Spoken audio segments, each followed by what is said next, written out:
High কমিশনে ঢুকে জাতির পিতার ছবি নিয়ে অপমান করেছে। এত সাহস কোথা থেকে পায় আমি জিজ্ঞাসা করি। ভুলে যাচ্ছে যে তার মা দুর্নীতি করে জেলে গেছে।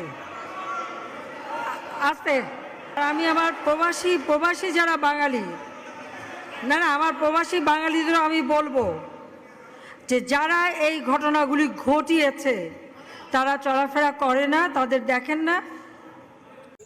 যুক্তরাজ্যে গিয়ে লাইভে এসে কি বললেন শেখ হাসিনা, চলুন দেখে আসা যাক। হাই কমিশনে ঢুকে জাতির পিতার ছবি নিয়ে অপমান করেছে।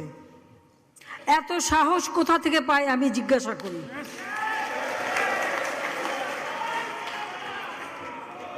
আমি জানি না আমাদের হাই কমিশনে এখন কারা বসেছিল এবং তারা সেখানে কিছুই করতে পারলো না কেন, সেটাও বড় প্রশ্ন। আর আমি আমার প্রবাসী যারা বাঙালি, না আমার প্রবাসী বাঙালিদেরও আমি বলবো যে যারা এই ঘটনাগুলি ঘটিয়েছে তারা চলাফেরা করে না, তাদের দেখেন না। যে হাত দিয়ে জাতির পিতার ওই ছবি নিয়ে তারা ভেঙেছে, তাদের যা উপযুক্ত করা উচিত সেটা করতে হবে।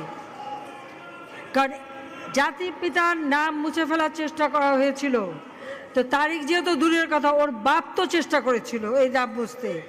ওর বাপও চেষ্টা করেছে, মাও চেষ্টা করেছে। তারা কি পেয়েছে নাম মুছতে?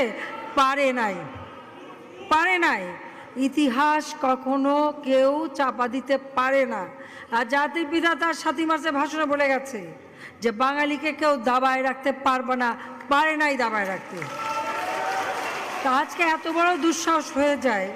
হ্যাঁ, আমি প্রধানমন্ত্রী এসে আমারটা যা করুক ওটা আমি কিছু মনে করি না, কিন্তু যিনি আমাদের জাতির পিতা, যার আইন আছে, সেখানে হাত দেবে এত সাহস কোত্থেকে পেল? তারেক যে ভুলে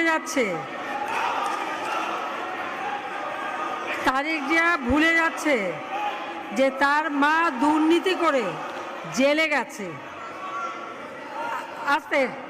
আজকে